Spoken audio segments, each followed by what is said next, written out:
Assalamualaikum warahmatullahi wabarakatuh.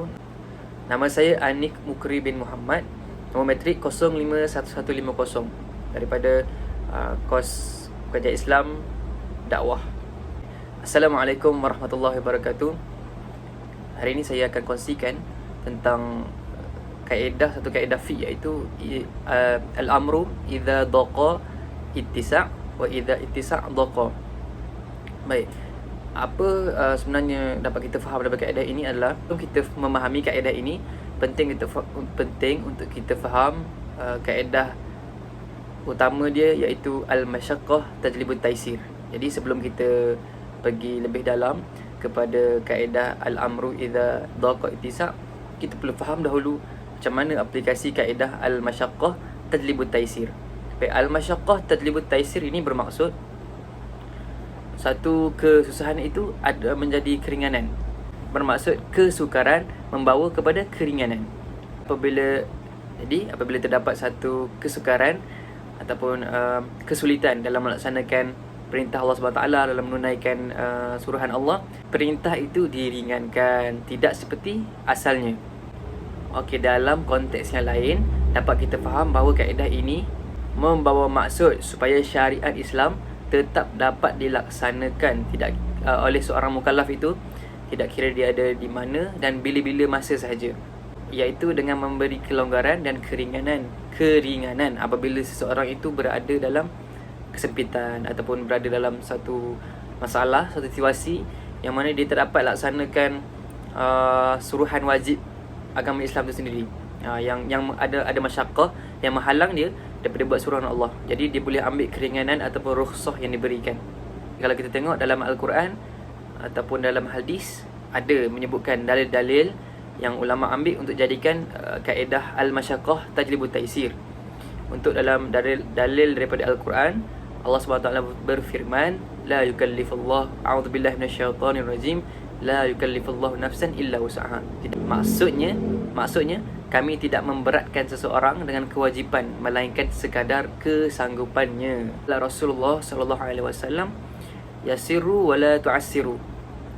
Yang bermaksud Nabi sallallahu alaihi wasallam bersabda, permudahkanlah dan jangan menyusahkan. Okey, kalau kita tengok rukhsah ni ada banyak jenis.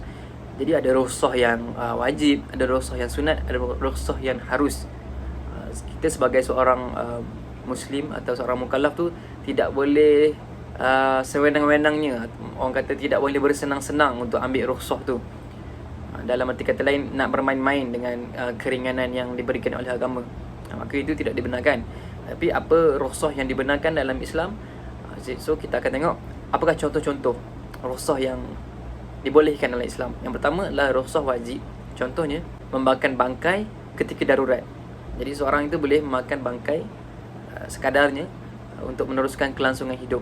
Ataupun contoh rukhsah wajib yang lain adalah berbuka puasa kerana terlalu lapar, ataupun lapar dan dahaga itu yang akan membawa kepada kemudaratan yang terlalu besar kepada diri dia, kepada kesihatan dia. Ataupun satu situasi yang mana kalau makanan tercekik dan kita susah bernafas, maka kat depan tu, masa tu, ketika itu ada minuman arak sahaja, maka dibolehkan untuk minum, untuk melepaskan sahaja makanan yang tersekat, sekadar itu sahaja. Okey, contoh yang kedua adalah contoh daripada hadis, daripada sunnah Nabi SAW. Kalau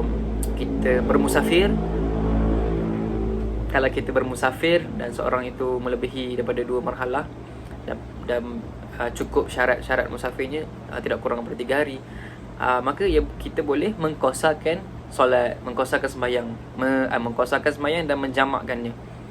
Maksudnya kita ambil rukhsah untuk jamak dan qasar. Dan sama juga boleh ambil rukhsah untuk berbuka puasa sekiranya orang yang bermusafir itu tidak mampu menahan lagi puasanya. Contohnya kalau dia sakit dalam perjalanan nak menuju ke destinasi.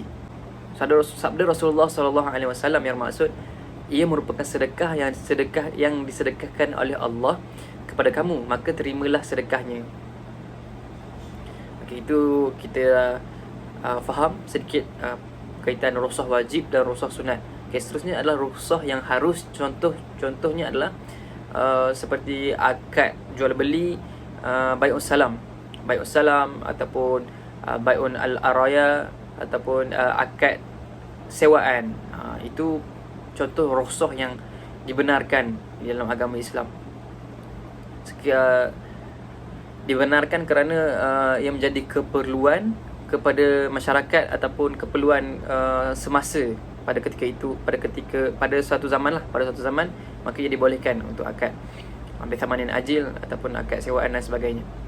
Okey, alhamdulillah kalau kita dah faham tentang macam mana aplikasi untuk al-masyaqqah tajlibut taisir ni, maksudnya adalah kesimpulan kecil yang kita boleh buat daripada kaedah al-masyaqqah tajlibut taisir ni, Allah SWT tidak membebankan seorang umat Islam itu dengan beban yang terlalu amat dahsyat, dengan orang kata suruhan yang tidak tertanggung olehnya. Contohnya kalau orang sakit, dia melecur tangan, nanti tak boleh nak ambil wuduk, maka tak ada alasan untuk dia meninggalkan solat ataupun untuk tak ambil wuduk lah. Maka dibolehkan dia ambil rukhsah untuk bertayamum. Dan banyak lagi antara contoh-contoh yang boleh kita dapati daripada kitab-kitab yang dikarang oleh ulama untuk kita faham macam mana kaedah al-masyaqqah tajlibut taisir ni berfungsi. Kesimpulan kecil yang dapat kita buat daripada konteks kaedah al-masyaqqah tajlibut taisir ni adalah Allah SWT tidak menginginkan kesukaran kepada seorang umat itu. Sebaliknya kita disuruh untuk melaksanakan satu tanggungjawab tu mengikut kemampuan kita ataupun mengikut sekadar termampu untuk melaksanakan suatu tuntutan itu.